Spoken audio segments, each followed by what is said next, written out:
Started out with just a prayer and a dream, letting my spirit guide the whole stream. Put in the work through the sun and the rain. Now I'm seeing all the beautiful gain. Grew beyond the seeds that I was sowing. Yeah, my garden's truly, truly growing. From faith to fruition, a journey of the heart. From faith to fruition, let your new life start. Oh yeah, oh yeah. From faith to fruition podcast. Yeah, oh yeah. From faith to fruition. So you all know that I'm on my healing journey, and throughout this process, I like to share some of the things that I'm learning and some of the things that I am processing as I'm going through everything that I'm going through, right? But I thought about this, and a few weeks ago when I was at the women's conference, shout out to my sis Apostle Davis for the Ignite and Recharge Women's Conference, I received a prophetic word from Apostle Tammy. And in the prophetic word, one of the things that she spoke that the Lord had to release to me is that no other man will be able to trick you. And she literally said it 3 times. And I knew that there was emphasis, of course, being placed on this. She said, I mean, no man will be able to ever trick you again. And of course, in that moment, receiving that prophetic word, I was like, glory to God, because I done been through some things, right? Many of us have. And it wasn't that everything else that she released to me didn't have importance. Everything she said, that the Lord gave her to speak to me had importance. But it was something about that put me on alert that, okay, there's going to be some manipulation that tries to take place, that tries to knock me off my rocker, that tries to distract me, that tries to pull me back in. There's going to be something that happens as to why the Lord is saying to me, right? No other man will be able to ever trick you again. And so in that process, like I said, that was some weeks back. And the following week, I found out some information in which there was a guy who attempted to trick me, right? Manipulate, lie, all the things. And in the midst of that, the truth just fell on my lap. Wasn't searching for it, wasn't seeking for it, but it fell on my lap. So in that process, right, of finding out that information, I'm scrolling on, YouTube, looking up videos, and I was updating my videos, so on and so forth. And this never stood out to me before, right? My major was psychology, minored in sociology. And I'm always intrigued with the mind and the thought processes of people and how people adapt in society and all those things, right? That's my favorite science. Like that's my thing. And so, but this term, even though it is popular, even though it is highly acknowledged out in society, so on and so forth, this term never really snatched me in to learn more about it than I already knew. And that term was narcissist.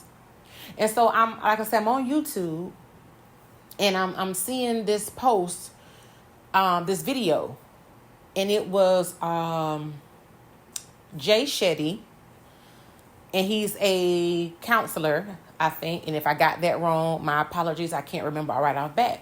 And he was interviewing a woman by the name of Dr. Romney. And so it talked about something about the narcissist, and it drew me in. I said, let me click on this and see. And so I'm watching it, and I'm intrigued by what they're talking about.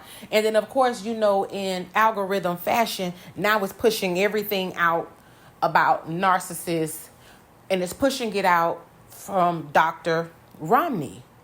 And I mean, she has a whole lot. Shout out to Dr. Romney. She may or may not ever hear this. But when I say I've learned so much in the matter of hours, y'all, days, y'all, at the point in which I'm recording this episode, I have watched her for 3 days straight and gotten information and learned so much. And I'm going to share some of the things that I learned from her and kind of talk to y'all about what I experienced, because I do believe that many of us have experienced some level of this, whether it's been in a relationship, on your job, your the way you have grown up, and it may even be you, right? To be truthfully, it may even be you. So in this specific episode, we're going to be diving into this term, because I learned that there are levels to this. And like with many things, right? There's levels to it. There's a spectrum. if without lack of a better term, of this term, right? And what I learned is about the covert narcissist. Now, as you're hearing me say it, you probably like, what? I never heard of that. But covert narcissist. So this is not like our typical, what we know a narcissist to be, as far as being loud and boisterous and really just, and all the things, right? The way that a covert narcissist can appear is they can appear humble, wounded, like they care about you.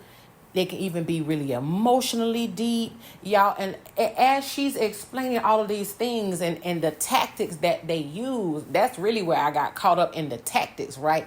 And as I'm watching these videos, I kept thinking back to that prophetic word, no other man will ever be able to trick you. Because when I say I was so intertwined with what she was saying. Now, some of the things I didn't necessarily agree with when she talked about like forgiveness and so on and so forth, right? Because of course, as a believer, I know that forgiveness is prominent.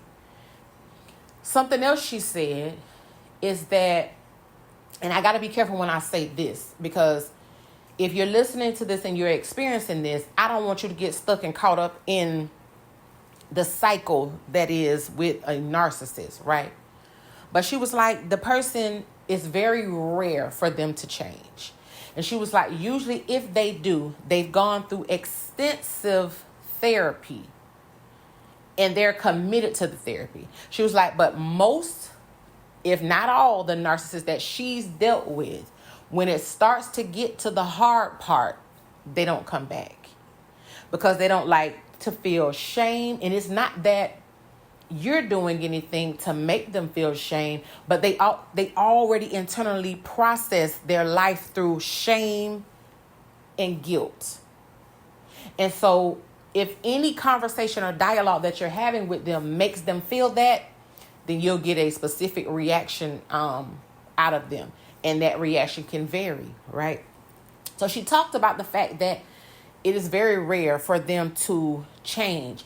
And this is where I said, okay, because I went back. Now, I'm not going to mention the name of the ex that I'm referring to, because it ain't just one.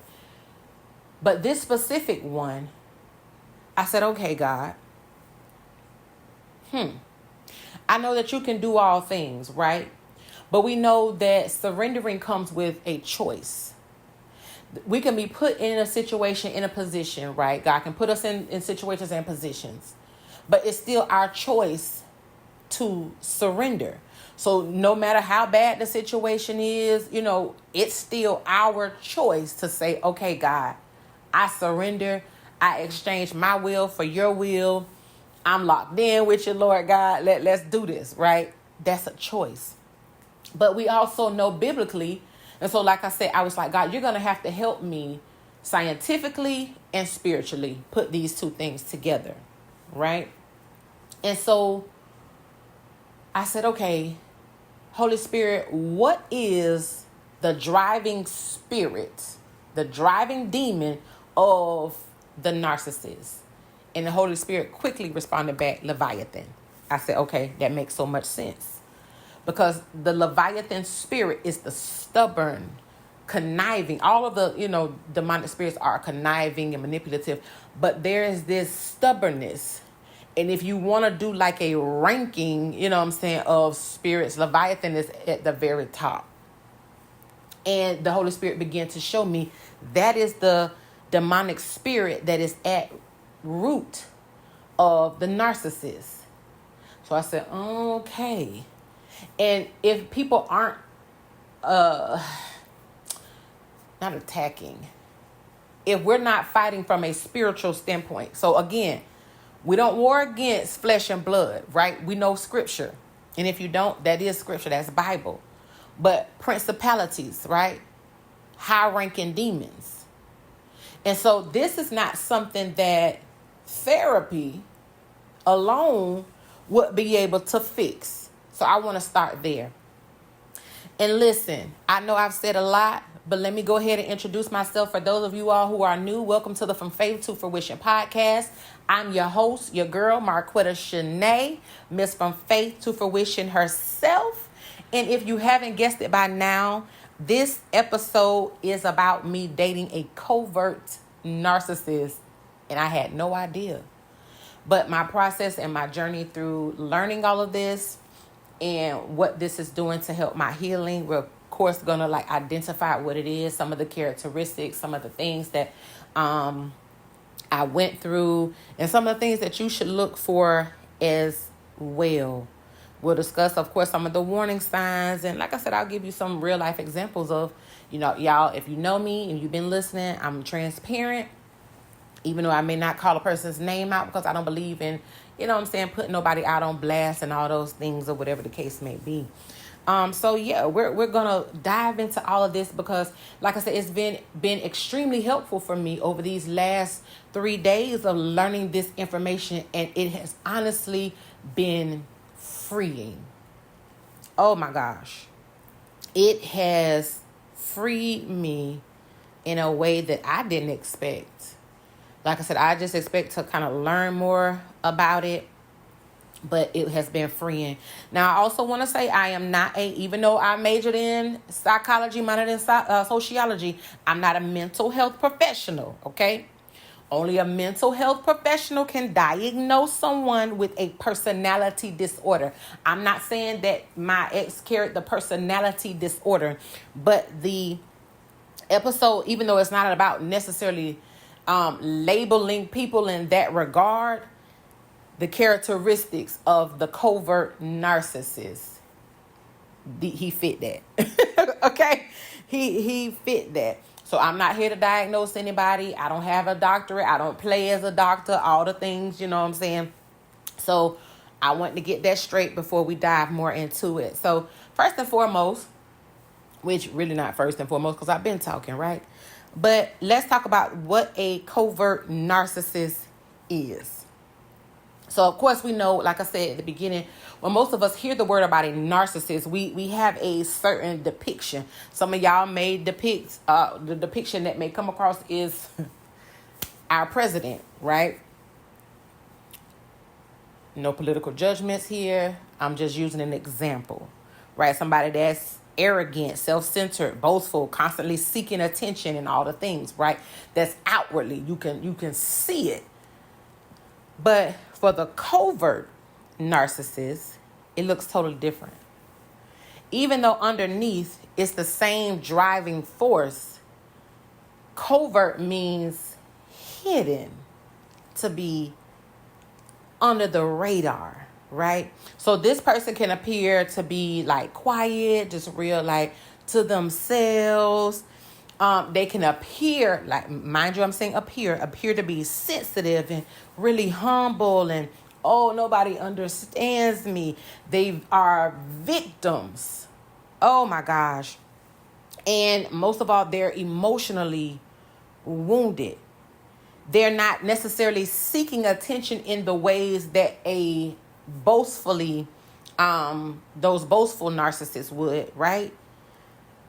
But they still seek control, power, and they use, this is their manipulation tactic, sympathy, guilt, emotional confusion, and subtle manipulation. All of it is tied into manipulation.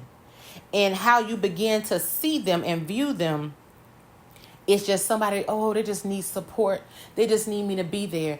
Oh my gosh. So I'm a empathic person. I am, or have been, and I have to get away from this. So I'm very careful of how I'm using my words. But I would always attract broken people. Let's say that.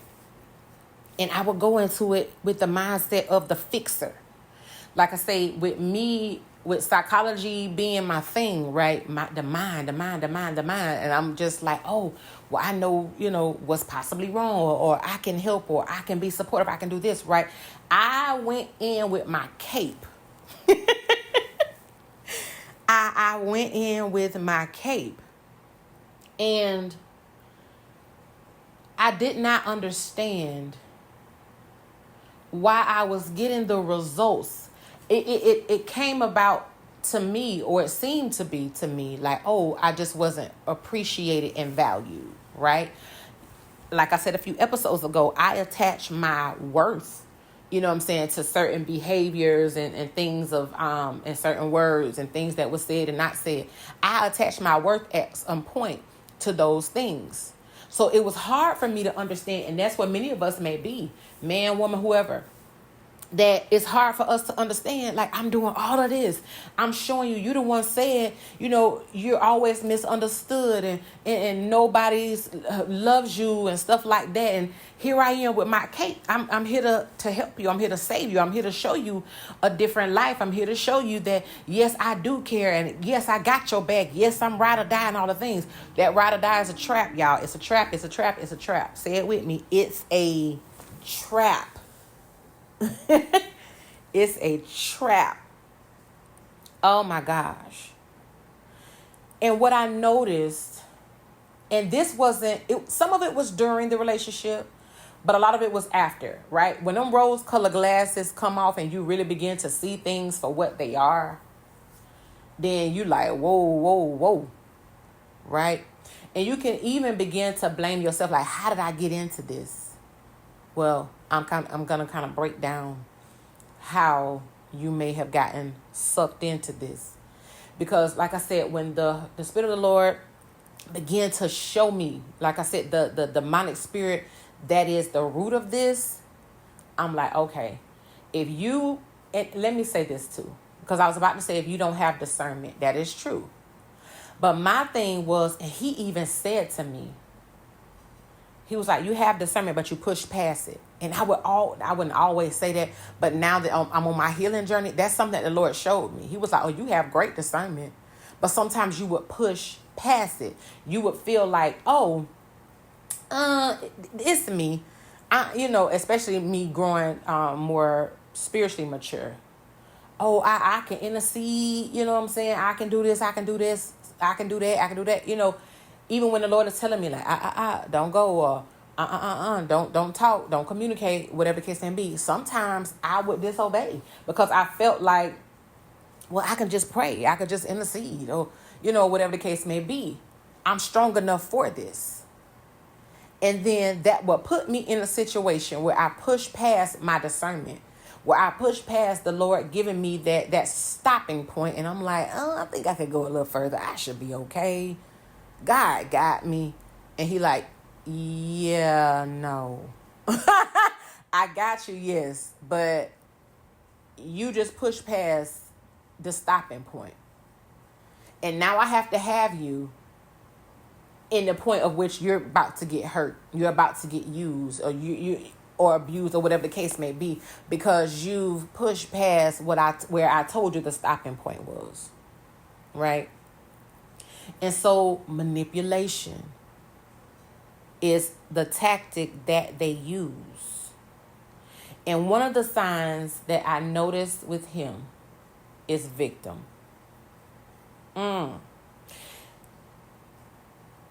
They would always blame their ex. It was very seldom, if any, accountability there. And I would be listening to the stories, and I would see the portions where, no, that was your fault. I see why she did X, Y, Z, because you did, or you was acting like. I would see those things. But they would flip that into victimhood. I remember the Lord showing me a vision of betrayal from some of his friends. And I shared that.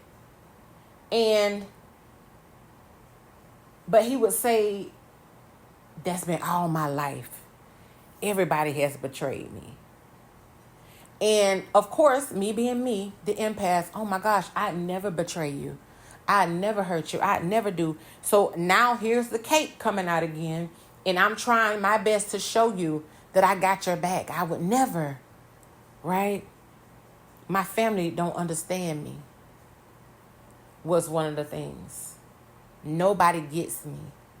And I'm like, you can talk to me. You can share. You can open up. You can be vulnerable. I got you. I may not understand, but I'm here to listen. I'm here to support. Like, I'm always, and that's just naturally me, like I said, right?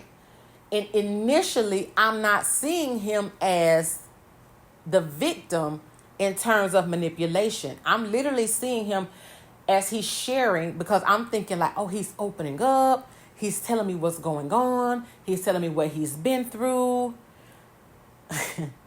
But in actuality, it was manipulation. It was manipulation. He would always say, everybody let me down. And I was like, you think I'll let you down? He like, I don't know, I'm just waiting on it. He was like, I don't put nothing past nobody. That was his thing. I don't put nothing past nobody. Because everybody always lets me down. Well, in life, there's going to be letdowns. Because our expectation shouldn't be in man anyway. And like the Lord told me, and I said on a few episodes back, your expectation should be in me, because I'm not going to disappoint you. Man will disappoint you. But his thing was, everybody always lets me down. And all of this was sounding real sad to me. Like I said, my cape was like flying, y'all. Like, ooh, pristine. You girl, this what you do. Come in and save the day, girl. Show him that you that girl. You know what I'm saying? Make that man fall in love with you even more, to show him that you're different in all the things. And I'm thinking that all of this is working. But in the midst, I was being manipulated. And like I said, very seldom was he taking accountability for anything. Another thing that I noticed is that he would use guilt instead of full communication. Oh my gosh. If you are a mentally, emotionally healthy person, then you should be able to communicate. But what he would do as a covert narcissist, and I didn't realize it again at the time, is he would use guilt to get what he wanted. So let's say at one point I became very busy, right? And I'd be like, oh, I can't, you know what I'm saying? Oh, I got this going on. I got that going on. And I would be telling him like, oh, this weekend I'm going to be here, or I'm going to be doing this, so on and so, So instead of him being like, oh, I'm proud of you. Oh, I love it. I understand. Okay, I understand you busy. We'll talk later. We'll catch up later. He would be like, oh, I guess I'm not important. What? What? Yeah, I guess, you don't care about me like you said. And so here comes the cape. Of course. Yes, I do. Like, you know what I'm saying? Okay, so you want to spend time with me. All right, I may be able to push this back or whatever. I'm going to still come. We could still, link up and go here and do this. I would do that because I felt like, well, he shared with me the disappointments. He shared with me that everybody lets him down. Now, this is even though we ain't had no plans to do nothing. This is just me sharing, hey, I got this going on, or I'm finna go hang out with my friends, or whatever the case may be. Then he would use guilt to shift me from doing whatever it was, or to try to shift me. Now, every time I ain't shift now. But he would use that manipulative tactic to pull me back in from doing whatever it was I was getting ready to do. Oh, I'm used to people disappointing me, so it's fine. It's cool. It is what it is. Now, suddenly, we in this space where I'm feeling guilty that he want to spend time. Mind you, this is not nothing pre-planned, and I like spontaneous things or whatever, don't get me wrong. But if I had something planned already and you didn't, and now my mind is thinking at the time, oh, he trying to be spontaneous and I done messed it up. And then sometime when I be like, okay, well, we can do X, Y, Z, he be like, nah, it's good, it's cool, don't worry about it. Go ahead and do what you was finna do. You was finna do it anyway. Go ahead and do what you was finna do. And so then that would like shift back to me and make me feel like, dang, well, I don't want to, you know what I'm saying, necessarily be planning things on the weekend just in case he want to do, like, these small little things. So how I'm reading it at the time is like, oh, he want to spend all his time with me. He, you know what I'm saying, he love me. Okay, he love the girl. So, you know what I'm saying, what I'm doing is working because he want to be all up under me and all the things. And I know some of us say, like, oh, we want our man to be obsessed with us and so on and so forth. And I used to say that too. And I don't want no nonchalant man, right? I want my man to be chalant, as we say. Like, yeah, be about me. But this right here, and like I said, with the rose-colored glasses, I didn't see it that way. But it was a lot of guilting that was taking place that I would be falling privy to. Another thing is his communication style when it came to like texting, right? So initially, of course, in the very beginning, you're getting to know somebody. It's we texting back and forth. We texting all day, all throughout the night, so on and so forth. When you wake up, when you go to sleep, baby, all the good mornings, all the good nights, all the I miss yous, all the what you're doing, all, you know what I'm saying? All these things. And that's building up this whole, like, okay, rapport of communication. And then at one point, it just ceased. And I'm like, dang. And I remember hearing something some years ago, and it was like, when those good morning texts stop, you pretty much lost them because they done lost interest. And what Dr. Romney talked about, she was like, with the narcissist, they get bored. So she said they thrive off of chaos. They need a source. Their ego has to constantly be fueled. And even if you're fueling their ego, they can still get bored with you and either discard you by breaking up with you, not talking to you, or they'll just kind of detach and pull away. And then that'll leave you confused. And then that's a guilt tactic because now you're amping up your, what's wrong? How can I help? I miss you so much. What's wrong? You know, you want to talk and all the things. And their communication begins to shift. And they turn it on you. Like, I'm good. Ain't nothing wrong with me. And gaslighting starts. And the gaslighting starts. Like, what you mean? I am talking to you. I'm talking to you now. And you're like, yeah, this is my first time talking to you. I ain't heard from you all day. But hey, I ain't know I had to text you all day. Right? It begins to shift. And you're like, well, bro, you don't have to text me all day, but you've been doing it. So the behavior begins to shift because now for them, boredom has set in. So now they're looking for validation, let's say outside validation, outside of the relationship. So that could be cheating. That could be, well, depending on what you consider to be cheating. So that could be talking, you know what I'm saying, to other men, talking to other females. That can mean going out with other people. That can mean, you know, them having sex with other people. It can mean whatever it means for them. Because they need a source. But what she explained is that the source is never constant. So if you think about, okay, well, if I'm giving you all of this validation and I'm giving you all this praise, they don't want that from you consistently. And I know it don't make sense, right? Because a rational person would be like, well, dang, if I'm giving you all of this, you would think like, that's enough, but it's not. It's not. There's ego at play. There's greed at play. Well, let me see if I can get attention from him over here or her over there. Let me see if I can get attention from them. And so they seek. Come on, bring this back to spiritual. Whom they can devour. And she was like, what happens is you get into this specific cycle. And so the communication portion. And how she explained it, and I was like, this is exactly what was going on, right? They expect you to respond back quickly to them when it comes to texting and calling back.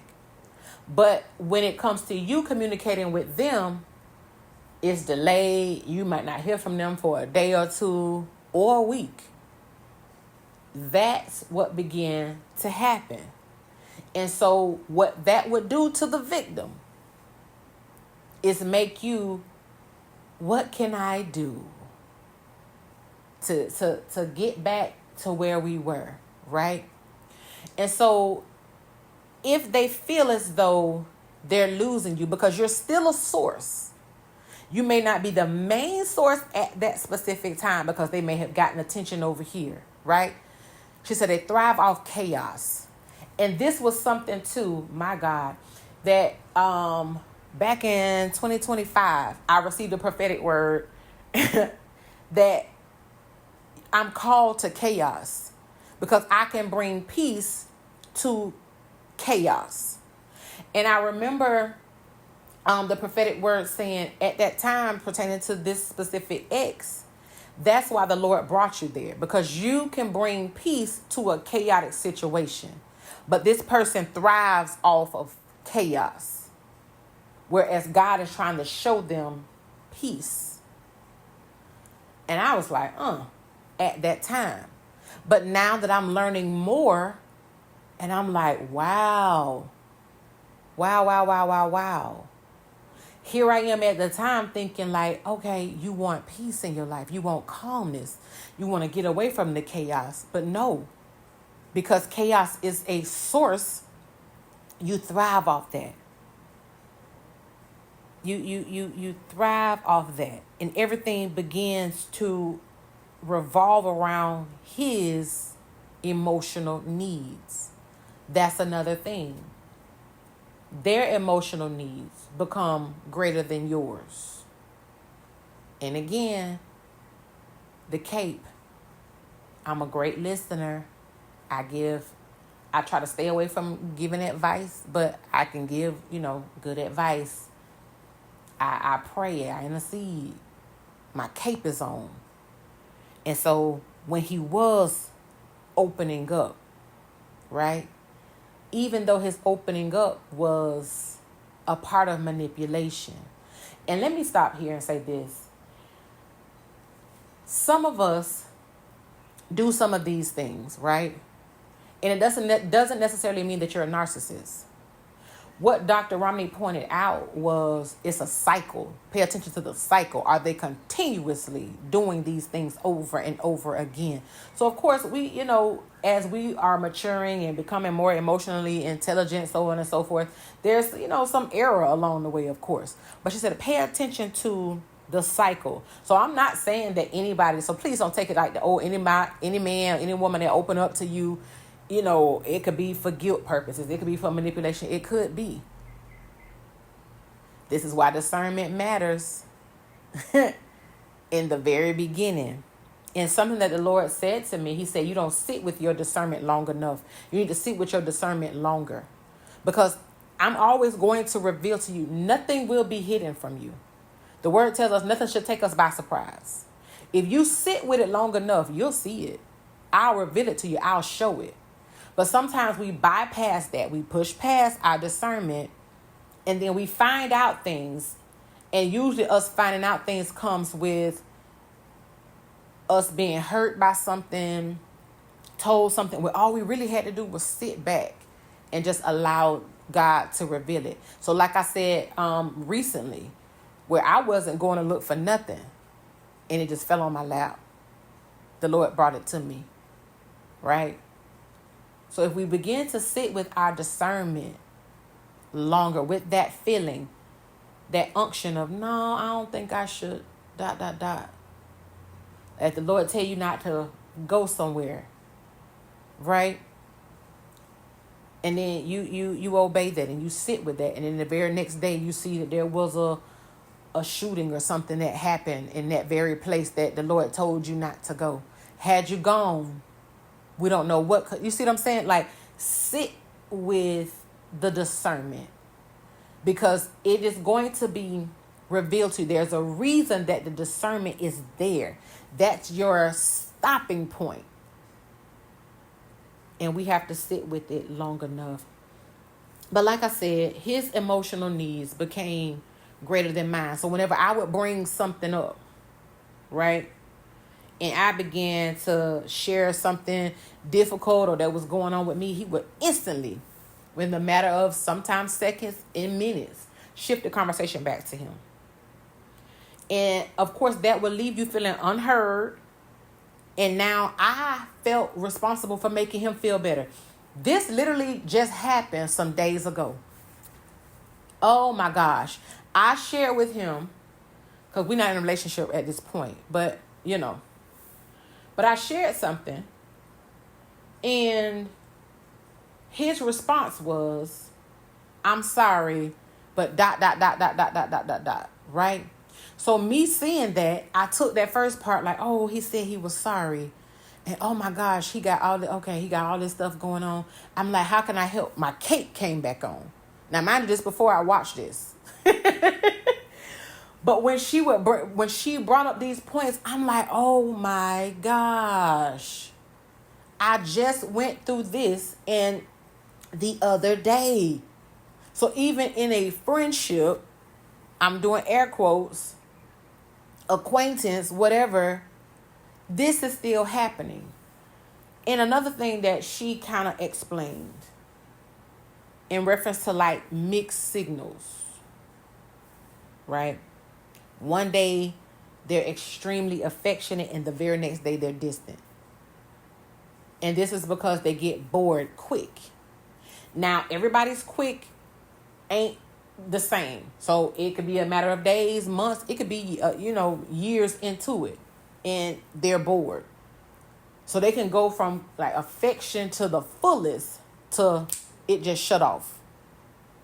And it leaves you like, wait, what? She talked about future faking. How one day they're like, oh, we're going to be married and I want to have kids and we're going to move and all these other things. And they build you up with excitement, but it's future faking. I just experienced that too. Like, build you up, get you excited, but it's only to keep you around, because even though they may be bored, you're still a source, right? And the thing about it is they need a source. They feed off of it. And so even after the relationship, right, is over. Let's say you got tired of it. I ain't doing this no more. I ain't putting up with it. She began to show, because you're a source. And unless you have done strictly no contact, you done blocked them on everything, and they have no way whatsoever to reach you, they're going to always reach back out. And she called this fishing. And basically, it's just, okay, let me check in to see if I still got access. Let me drop a, hey, how you doing? Happy New Year. Merry Christmas. Oh, I saw so-and-so today, and they told me to tell you, hey, my mama told me to tell you hi. And you ain't talked to them in however long. But what they're doing, because again, you're still a source, is fishing to see if they still have access. Right? And in that, manipulation is underneath. Because typically that means is they've gotten bored in whatever circumstance, situation that they're in for the moment, or for however long they're in it. And they're coming back to you to pull from that source, to attempt to pull from that source. So this is where it begins to fall back on you and how you respond. But because they're so clever in manipulating, it can pull you back in if you let it.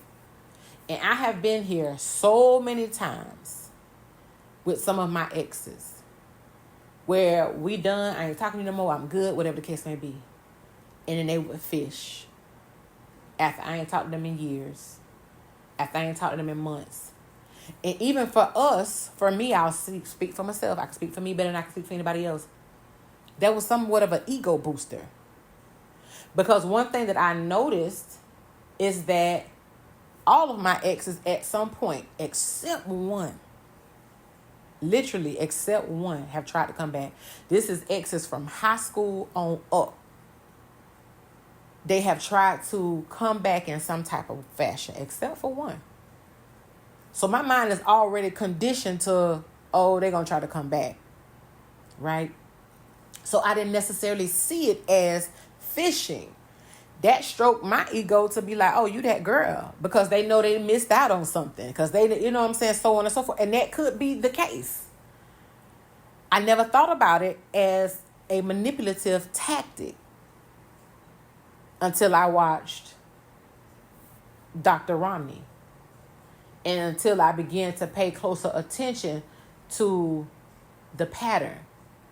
And then I would get I was in a relationship, but she's not you, and so on and so forth. And the thing of it is, like I said, I can talk about me better than I can talk about anybody else. I've gotten prophetic words that said, okay, this person is always going to love you. They're going to look for you and other women, and they're not going to find it. So that's going to always lead them back to you. I've gotten those prophetic words, and I've seen that come to fruition. I've had the men come back and say, I look for you and other women. Like, it shocked me. Even though I had gotten the prophetic word, it shocked me how candid some of my exes were pertaining to that. And I'm like, wow. That's so like, wow. Right? So when I'm seeing this, I'm not, again, looking at it as fishing. I'm looking at it as, oh, prophecy fulfilled. But what we know about prophecy is that we prophesy in part, right?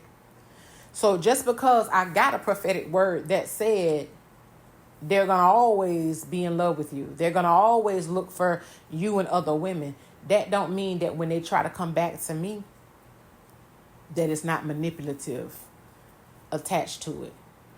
And what I had attached to it is the fact that, oh, because I'm God's girl, and, you know, because I'm such an amazing woman, why wouldn't they want to, you know what I'm saying, try to fix things with me because they realize what they missed out on. And that ain't always the case. With a narcissist, that is not always the case.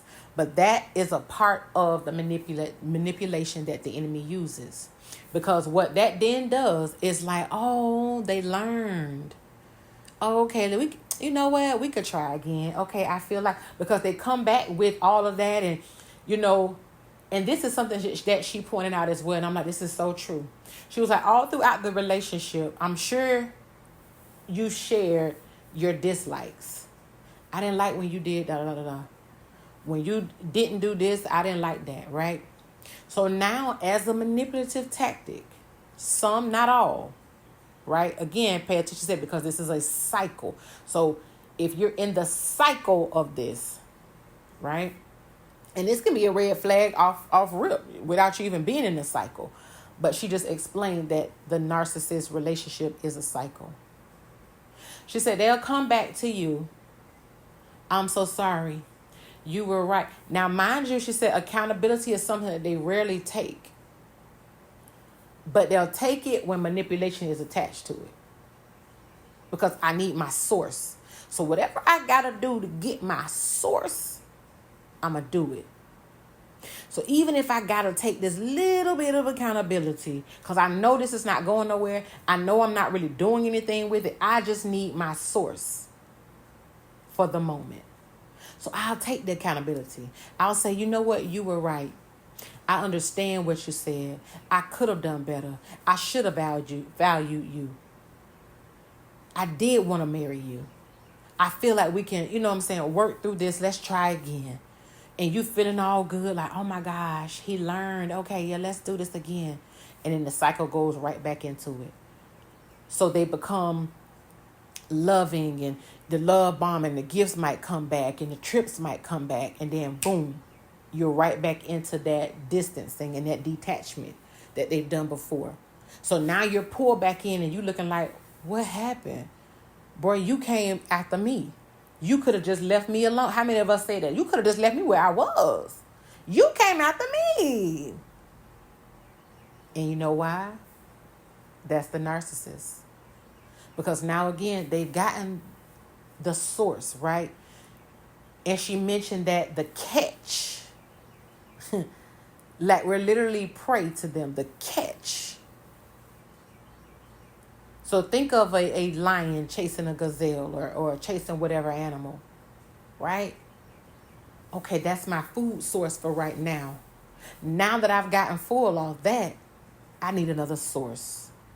Even though there may be still some meat on this gazelle, I want another source. So let me go get another catch.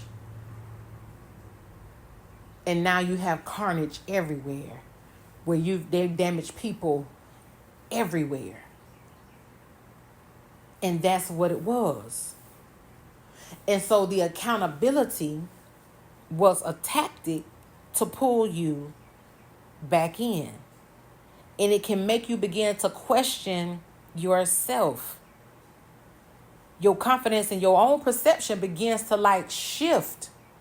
Am I seeing this right? This can't be right. Maybe it is me. Did I do something wrong? The gaslighting. And you begin to become drained. You confused. We know God is not the author of confusion.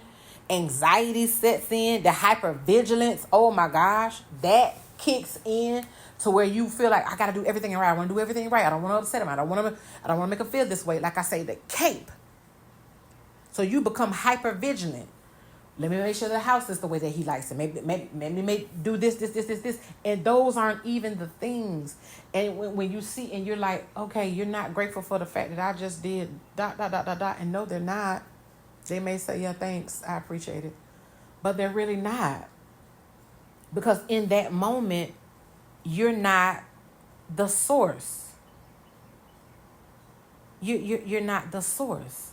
And you begin to be like, how did I not see this? Like you begin to shift the blame, right, onto you. How did I let myself get back here? Why did I go? I knew I done already been through this with him. I done already been through this with her.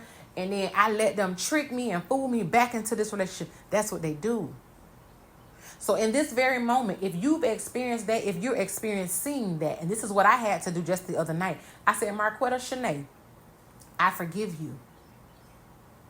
I forgive you for not knowing. And even if you did know, for overlooking. I forgive yourself. Because again, we're dealing with high-ranking demons, the Leviathan spirit. And you may not have been aware until this very moment that that is what's going on. That's what's taking place. Forgive yourself. And I remember the Lord telling me, and this was repeatedly, telling me, all I need you to do is intercede. I don't need you to do nothing else. I don't need no cape on. I don't need you helping. You can't save nobody. We can't. Hello to somebody. Jesus saves. We don't do that. We even as a we don't do that. That's between them and God. But what I can do is what the Lord instructed me to do, which is to intercede. And something I said, wow, God, to know that this person is dealing with this type of spirit. And I sat with this just last night and I said, I feel honored that you chose me and you said, your assignment for this person is to intercede. I said, that says something to me that you trust me, one. And this is even with my mess ups. This is even with me putting my hands into the situation and trying to help and talking to the person. Even sometimes the Lord told me to hush, don't say nothing. And I remember the Lord telling me this specific. Like I say, God has given me instructions. Sometimes I listen and sometimes I don't. I'm going to be honest with you. But he told me 2 years ago or a year ago, I need you to starve his ego. He said, because if you make it easy for him, he's going to listen to you, but I have specific instructions for him concerning you. So I need you to starve his ego. At the time, I had no idea, like I said, that the covert narcissist was a part of his characteristics. But now it makes sense that the Lord told me that. I shouldn't have even had to get to this point to know, okay, he a covert narcissist in order for it to click. It should have just clicked when the Lord said starve his ego. But what happened is, and this is a pattern that she talked about, guilt. Because, I stopped talking to him. And y'all, my mind will be going through torment. I hope he's okay. I hope everything is all right. You know what? Let me just, I'm okay. I'm strong enough. Let me just reach out. You know what I'm saying? It's been a minute. I feel like I'm feeling better. You know what I'm saying? About the situation. Let me just reach out and see how he's doing. Thinking that feeling better meant that I was healed. It don't mean that. Let me say that again. Feeling better does not mean that you are healed. And that made so much sense once I got sucked back in and I put myself in as a source. Sometimes we do that. We'll put ourselves back in as a source because they've been, they shared, what's been going on in their lives. And, that nobody, again, that whole manipulative tactic that they use in the beginning is something that plays in your mind. It's something that plays in your emotions. And that's why the word tells us that our hearts are deceptive. And it made me think, you're a bad person. You just left this man. You just cut him out. You just ghosted. You ain't tell him nothing. You ain't give him no explanation. He probably over there toe up, even though he done did things to me. In my mind, I'm rationalizing that it's me. I told him that I will always support him. I will always be there, regardless of whether we're in a relationship or not. I got your back. And some of us have done that. And that's a part of the manipulation. It does not make you a bad person to be selfish. It does not make you a bad person if the Lord says cut off communication. It does not make you a bad person if there is no closure. You don't need no closure. The closure is the obedience that the Lord tell you, no, get out of that relationship. Because a lot of times we want explanations for things that we're never going to get. And if you did get it, would it make you feel better or would it hurt you that much more?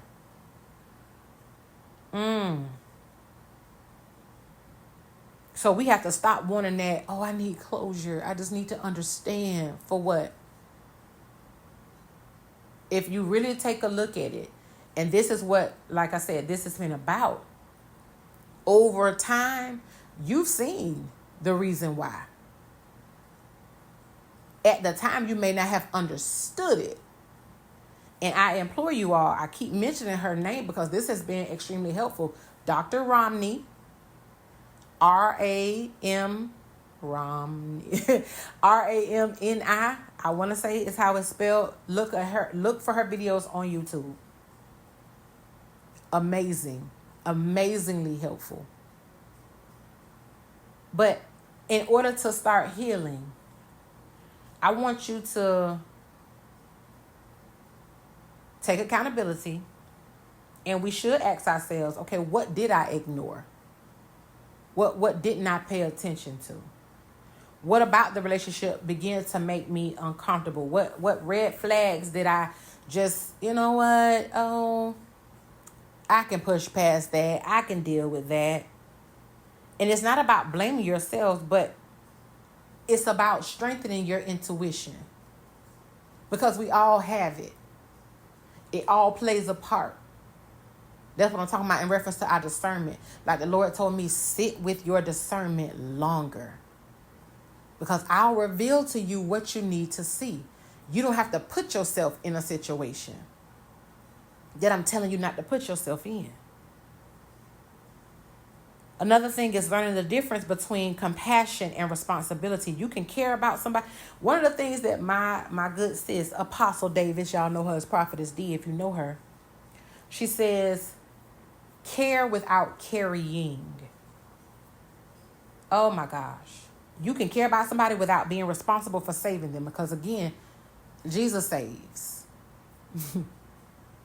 I can care about you. I can intercede on your behalf. I can cover you from over here.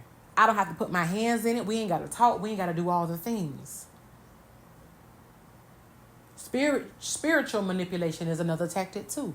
Especially if they know that you are a believer in Christ. That has been done to me too. Can you pray for me? I'm just trying my best. And that could be true. But that doesn't necessarily mean that you get back intertwined with the person. My sis said that to me also. You can intercede without responding. And I remember the person reaching out like, hey, can you pray for me? And instantly I'm like, yes, of course. What's going on? What's happening? And my anxiety was going up and up and up. And they didn't even respond to what was happening. Now, mind you, that's not necessarily my business. But the rapport that we've had, right? And this goes back to how that narcissist communicates via text. I'm responding back quick. But it took them days to respond. So that left me with this anxiety. And even though I did intercede in all the things, and I was like, well, God, you show me what it is, whatever the case may be. Because I'm thinking that something like tragic has happened in their family. And because I'm close to the family, right? And so he responded and said what it was, but it was days later. You're not a priority. And even though they can make you feel as though you are in the beginning, or they can make you feel as though you are just sporadically, just to sprinkle it in just a little bit. Because again, they want to keep you baited. That's another thing she talked about, baiting you. If I could do just enough to keep you, to hook you. So it may not be much. I can make you feel like I understand you. I can make you feel like I've changed. But in actuality, it's just the tactic because I need you as a source right now. Another thing that I have been doing, I haven't dated since 2024. This is the longest I have been without dating. It ain't been easy because I do miss compassion. I miss companionship. Compassion too. Companionship and dialogue and all these things. But taking time to reconnect with my own identity, my own self-confidence, and being aware that, girl, your discernment really do work. You just got to work it. You got to let it do what it's supposed to do. And just taking time to learn me and really heal for real. And that's what I've been. When I say I've been hyper vigilant about my healing, I have been hyper vigilant about my healing because I said, when I date and marry, I don't want to bring any traumas and any previous things from anything into my relationship and into my marriage. So creating boundaries is a thing. Look for someone. Don't necessarily look for, But when you're in a relationship, man, woman, you want someone that is going to respect your boundaries, who has great communication, who can communicate directly. That was another thing because I even shrunk back my communication because I didn't know what was going to trigger the man.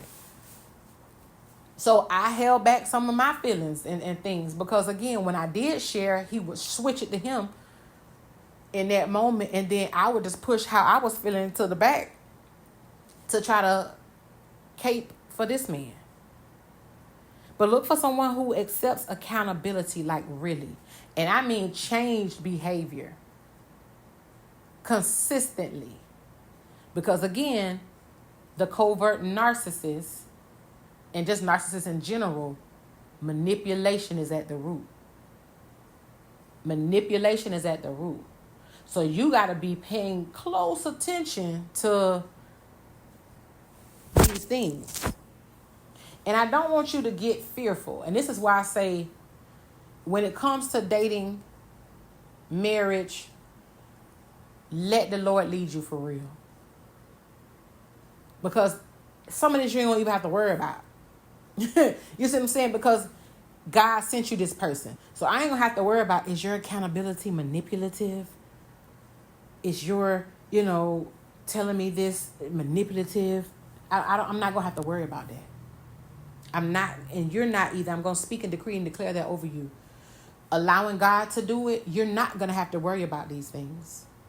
But if you don't allow God to do it, then now you got to be hyper vigilant on your own. And I don't want to have to be this way on my own. And I said that to the Lord. I said, Lord, me understanding and learning these things, I don't want to go into the relationship looking for every little, is this love bombing because he buying me all these things? Is this da-da-da? I want to know, I know God sent me this man. And because I deserve these things, this is why he's doing it. Or because, he honors me and he values me. This is why he's doing it. I'm not going to have to go in with the mindset of, is he love bombing me? Is he gaslighting me? Is he baiting me? I'm not going to have to do that. Another thing, and I'll begin to wrap this up, that she talked about was how with the covert narcissists, because they're so good at what they do, you see who they really are, but other people don't. So they'll use that. So when you begin to pull away, they'll try to use other people around you, whether that's your friends, your family, who don't see it, to try to pull you back in or to keep you baited. So you'll have friends like, girl, it ain't that bad. Girl, he doing all this stuff. Girl, all that stuff, all them trips that he done took you on. Come on now. He can't be that bad. I wish I could get my man to do da-da-da-da. And that'll guilt you in an attempt to stay when you know what you know. And so they'll use people around you to do their bidding without having to say anything to you, to bring you back to them, because you might begin to think like, am I overreacting? You right. Now, I ain't never been in a relationship where a man took me on these trips and bought me these things, and you know what I'm saying? He do be trying sometimes. Sometimes he fall out. Like, so we not perfect. Nobody's perfect. That's right. Nobody is. But pay attention to these cycles of start, stop. When people do get bored in relationships and people do get tired and all the things, you're right. Some people do. But pay attention to these cycles. We good today and we off tomorrow. You know what I'm saying? It just be like that because we got a lot going on. Yeah, it could be the case. But pay attention to the cycles. And that's all I wanted to bring to you all today. Because I wanted us to be more aware, right? Again, the main thing is let God do it. Like I said, and then you won't even have to worry about any of this. But if you're going to go at it on your own, now you got to put all of these things into play and be paying attention and so on and so forth to make sure that you are not in the cycle of a narcissist in a narcissistic relationship. Listen, this has been a great conversation and dialogue. Y'all leave your comments below. We can chop it up in the chat. Y'all make sure y'all go check out Dr. Romney here on YouTube. Great stuff. Great information, y'all. Way beyond what I just shared today. Like I said, it's been days, y'all, that I've been in this whole loop. But it's been very informative and very freeing.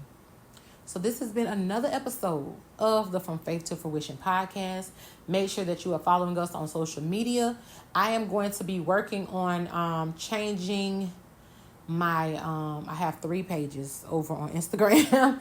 So I'm going to be making those, my 2 additional pages, my business and ministry pages. So I'll get that all straightened out. But make sure you're following us over on Facebook, the Facebook group From Faith to Fruition.